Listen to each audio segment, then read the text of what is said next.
La historia del pueblo judío es cíclica. A lo largo de los siglos, encontramos un perseguidor y un pueblo judío minoritario tratando de defender su identidad para sobrevivir como pueblo. Vivir bajo este esquema provocó en el siglo XIX una consecuencia verdaderamente histórica. ¿De qué se trata? En entrevista para Enlace Judío, el experto Fernando Zur nos explica.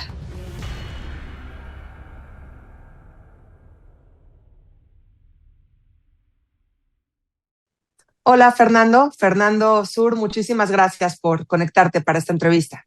A ti, muchas gracias. Gracias a ti y a todo tu auditorio. Fernando, la verdad es que eres muchísimas cosas, eres un experto en cine, de hecho, esa es tu formación profesional, Ujú. pero también eres un apasionado de la historia y eso te ha llevado a formular hipótesis, hacer conjeturas, crear reflexiones que nos has presentado a quienes te hemos escuchado, ideas maravillosas, ideas que hoy quisiera que tú compartas con el público de Enlace Judío. Así que, bienvenido. ¿Te gustaría compartir Claro, pantalla? Me habías dicho que tenías algo muy interesante que compartir con nosotros, pues adelante. Y te voy preguntando, eh, un día nos hablaste a quienes te hemos escuchado de cómo la historia judía es cíclica. Ah, claro, caray, ¿cómo que es cíclica? Estamos hablando de más de 2000 años de historia. ¿De verdad hay claro. un patrón ahí? A ver, Si platícanos. nosotros nos vamos al principio de la historia judía, al principio del pueblo judío nace como tal en Egipto, ¿no? Gracias a la esclavitud en Egipto, el pueblo sale y nace el pueblo judío. Entonces, vayamos primero a ver el arquetipo de este ciclo. El ciclo, como vamos a ver más adelante, son 5 pasos. En Egipto los judíos llegan a la tierra de Egipto escapando de la hambruna en la tierra de Canaán, eventualmente lo que se convertiría en la tierra de Israel. Llegan a Egipto, son muy prósperos, les va muy bien económicamente, socialmente, políticamente. Yosef, como lo conocemos en la Torá, llega a ser el segundo al mando del faraón. Eventualmente el pueblo sale un nuevo faraón, nace un nuevo faraón. El pueblo judío es esclavizado porque sobrepoblan la tierra y ese nuevo faraón esclaviza al pueblo judío. El pueblo judío eventualmente, gracias a arte divina, las plagas y demás, sale de la tierra de Egipto, recibe la Torá y lo que hace el pueblo judío y lo que ha hecho a lo largo de la historia que vamos a ver más adelante, ritualiza esa liberación. Y gracias a eso, lo que conocemos como el Seder de Pesaj, es que la historia judía sigue existiendo, el pueblo judío sigue existiendo. La clave aquí es que no ritualizamos nuestra historia y no contamos nuestra historia como sugerencia ni por gusto, sino como un mandato. Tenemos la obligación de contar nuestra historia. Como vemos en la Haggadah de Pesaj, decimos que en cada generación cada uno tiene la obligación de verse a sí mismo como si hubiésemos salido de Egipto, como si hubiera salido de Egipto. Es importante esto porque cada quien en su ceder, cada quien en su familia tiene la obligación de contarle a sus hijos que fuimos esclavos y que somos esclavos y que nuestra historia sigue viva. A eso vamos con la idea que es cíclica.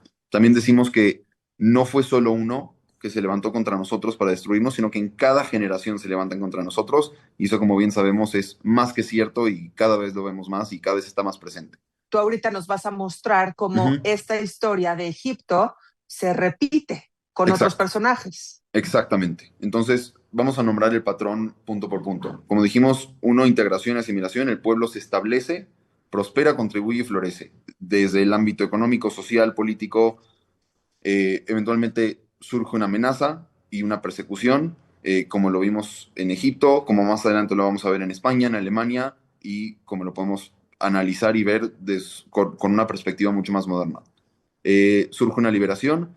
Antes era a través de un líder, eventualmente se convierte en una acción colectiva o en algo que la razón no alcanza a explicar. Podemos ponerle el nombre que queramos, sea tema espiritual, religioso, Dios, la ciencia, como gusten, algo que no alcanzamos a explicar. La ritualización, que es la codificación de la historia, como tenemos la Gada de Pesaj, la Megilá de Purim, la historia de Esther, es algo que se vuelve anual y obligatorio. No podemos escapar de nuestra obligación como pueblo judío de contar nuestra historia. Y ese mismo ritual es la armadura para el siguiente ciclo. Sí. esa persecución que se ha repetido de manera constante, Ujú, sobre todo en la antigüedad y en la Edad Media, el rechazo de otros pueblos al pueblo judío, sí ujú. han provocado mucho más unión, coerción dentro del Claro. pueblo judío, ¿cierto? Suena hasta feo decirlo, pero el pueblo judío está mejor cuando es perseguido. Mm. Nos va mejor y estamos más unidos mientras más antisemitismo hay, más odio hacia el pueblo judío hay. Creo que la palabra antisemitismo, perdón, no creo que, no creo que sea la correcta por el concepto antisemitismo, es una idea, una ideología racial que se crea en Alemania en los 1800. El antijudaísmo o la judeofobia, llamémosle. Ujú. Eh, si nos adelantamos un poco en la historia hacia Persia, pasó lo mismo en la historia de Purim con la reina Esther. El pueblo judío completamente integrado en el imperio persa, una judía se vuelve reina, uno de los asesores principales es Mardoqueo, también judío. El pueblo judío completamente integrado, surge Amán, que era un malvado que quería exterminar al pueblo judío. El pueblo, gracias al trabajo de Esther y Mordejai y Mardoqueo, se libera.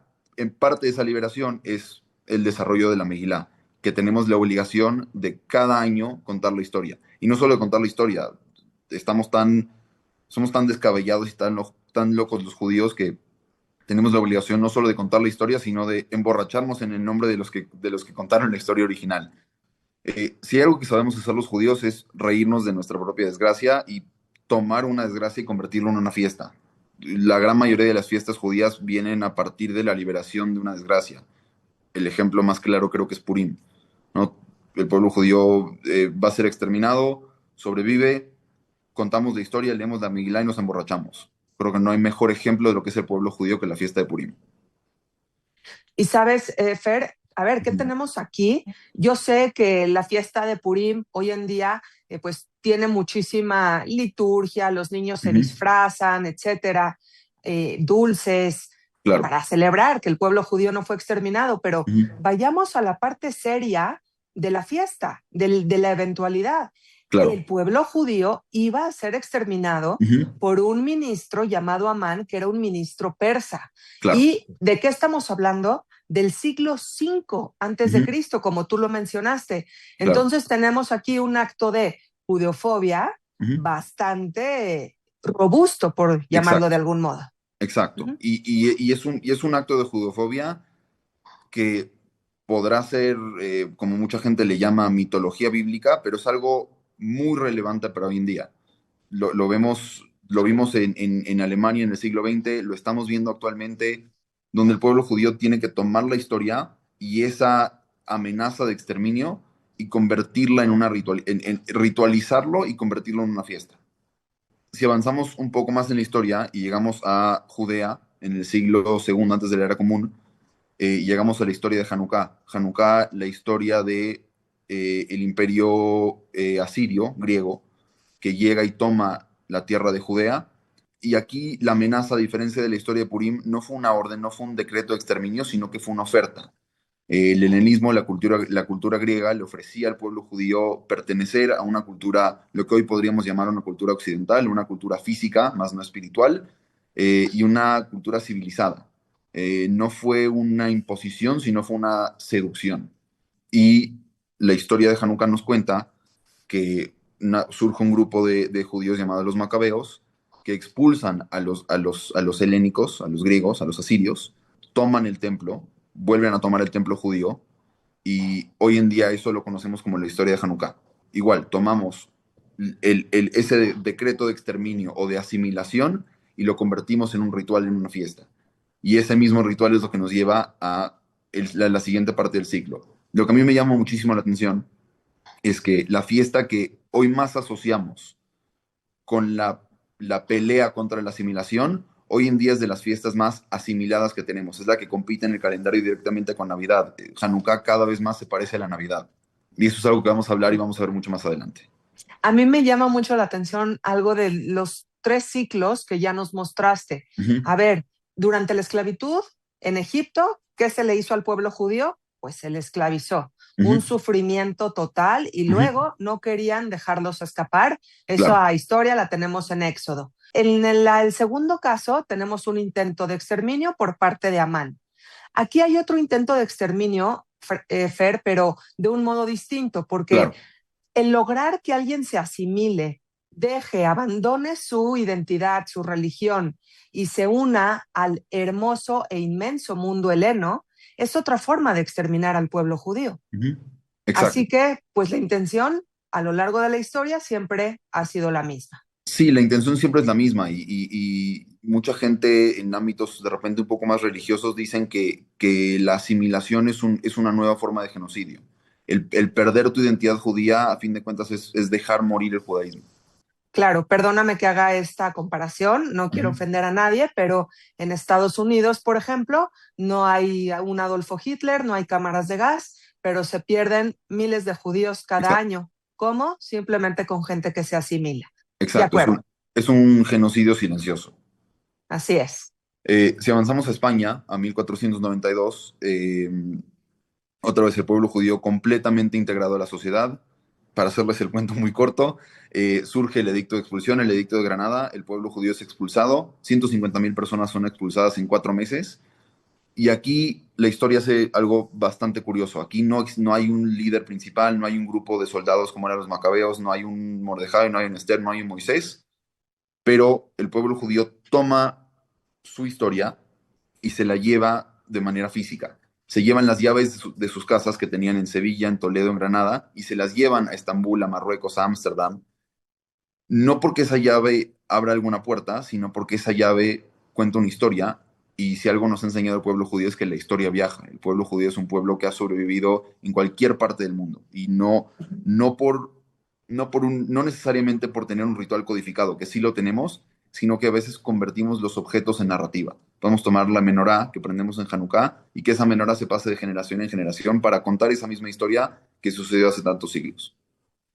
Claro, ya aquí en esta parte de la historia, Fer, tenemos ya el cristianismo presente, Exacto. en particular en un reino de Castilla y de Aragón que tienen un catolicismo arduo y que Ujú. Fernando e Isabel quieren lograr que todos los reinos estén con población puramente católica. Y pues Exacto. consideraron a los judíos pues mala influencia y Ujú. entonces tienes dos opciones, o te bautizas y te conviertes al catolicismo o te vas. Otra injusticia que sufrió pues el pueblo judío en la historia, porque tuvieron Exacto. que dejar atrás, como bien lo dice, sí, sus casas, pero una historia de siglos, incluso yo me atrevería a decir milenios de que los Exactamente. judíos llevaban ahí viviendo. Exacto. Y si algo hemos sabido hacer los judíos es dejar la historia física en un lugar, pero llevarnos nuestra historia y nuestros cuentos a donde sea que vayamos. Y eso es lo que nos hace sobrevivir y lo que nos ayuda a seguir para la siguiente generación y para el siguiente ciclo. De Eh, acuerdo. si avanzamos un poco más y vamos hacia los pogromos en el Imperio Ruso, en Polonia y en Ucrania, en los siglos XIX, principios del siglo XX, los pogromos eran milicias organizadas, se podría decir, por los mismos gobiernos para expulsar a judíos de sus pueblos, de los que lo llamaban shtetls en el este de Europa. Y lo mismo que hacían los judíos en España, los judíos del este de Europa, toman su historia y se la llevan a lo que hoy es Estados Unidos, México, Sudamérica, Latinoamérica. Se llevan la Torá, se llevan el Talmud, el plato del Seder, las velas de Shabbat, no porque esos tengan un valor económico, sino porque esos son los instrumentos que nos van a permitir seguir relatando la historia judía. La Torah no necesita un templo, no, y el Seder no necesita a alguien que lo relate, solo necesitamos una familia, una mesa y esa voluntad de seguir contando nuestra historia, de seguir contándole a las siguientes generaciones cómo sobrevivimos el ciclo anterior para que ellos tengan esas herramientas para sobrevivir su propio ciclo y así sucesivamente. Si puedes, Fer, regresar a la diapositiva anterior, en Claro. donde podemos ver, la verdad, si nos puedes ampliar la fotografía en donde hay humo. Los pogromos estuvieron llenos de violencia Claro. y recordemos que fueron organizados por la Ojrana, que era la Ujú. policía secreta rusa, con el apoyo del zar. Y entonces, ¿qué tenemos? Un gobierno siendo sumamente violento contra una minoría de su imperio. Y eso no va a ser la primera ni la última vez que lo tenemos, porque, por ejemplo, con lo que hablabas antes, la expulsión de los judíos de Castilla y de Aragón, pues Ujú. fue el gobierno, los reyes, quienes expulsaron a los judíos. Claro, Aquí, ¿quién está permitiendo esto? El zar. Y más adelante, no me quiero adelantar, pero tendremos otro gobierno europeo que claro. va a ser el peor exterminio contra el pueblo judío de la historia. Así que sorprende, pero también decepciona que al pueblo judío no lo ha perseguido nada más alguna otra minoría, Ujú. población, etcétera, sino gobiernos en forma. Y pues Exacto, eso deja mucho que desear de nuestra propia historia como humanidad. exactamente. Y algo que tenemos que aprender nosotros como pueblo judío es que no podemos depender del gobierno del país donde vivimos. Vivimos en México, hay gente que vive en Estados Unidos y demás, pero nosotros dependemos de nosotros mismos y de seguir contando nuestra historia. Y si Dios no lo quiera, el día de mañana no estemos en México, llevarnos las historias que nos deja el pueblo judío en México a donde sea que nos sintamos seguros en ese momento. Pero realmente seguros en algún lugar del mundo nunca hemos estado y nunca vamos a estar. Y es parte de la historia, es parte de la realidad del pueblo judío.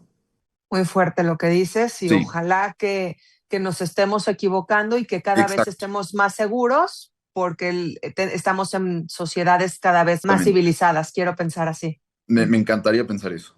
Ahora, me gustaría hacer una pequeña pausa de la historia judía y quiénes nos trataron de exterminar y de dónde nació la opresión hacia el pueblo judío. Y me gustaría hablar de un personaje, sí judío. Theodor Herzl era un periodista austríaco que viaja a Francia durante el periodo de los juicios a Alfred Dreyfus. Alfred Dreyfus era un general del ejército francés que es juzgado falsamente y acusado de vender la información a los alemanes. Y naturalmente el hecho de ser judío, pues la gente en París lo tacha de traidor y demás, y la gente dice, como siempre, si un judío hizo algo mal, todos los judíos tienen la culpa, entonces muerte a todos. Y Herzl crea la teoría que dice que el problema es que somos los únicos que no tenemos Estado. Él trata de ponerle un nombre a esta judeofobia y él dice, el problema es en sí nacionalista. Como los judíos no tienen un Estado, somos oprimidos y la gente no nos quiere. Él acepta el marco del nacionalismo europeo y dice, si el problema es que no tenemos Estado, tenemos que formar un Estado. Y me gustaría argumentar, con todo el respeto a Herzl, que fue una persona que dedicó su vida al pueblo judío, que cometió el error más judío posible, que fue que se asimiló. Y creo que lo vemos hoy en día. Existe el Estado de Israel, es un Estado que en teoría protege al pueblo judío en todo el mundo, pero el odio hacia los judíos sigue existiendo y cada vez se siente más fuerte. Antes se le llamaba, se decía que los judíos controlaban los mercados, se decía que los judíos controlaban gobiernos, ahora se dice que los judíos tienen su propio Estado que comete un genocidio. Siempre va a existir el odio hacia los judíos. No por un tema nacionalista, no por un tema social, no por un tema racial, es un tema humano. El, Yo el- en lo el- personal, Ujú. yo en lo personal, Fer, me meto hoy en día a las redes sociales y lo que me encuentro es otro mito que es los judíos controlan los medios de Exacto, comunicación. Así que nos damos cuenta que el antisemitismo no desaparece, sino que va mutando y se va adaptando a los nuevos tiempos.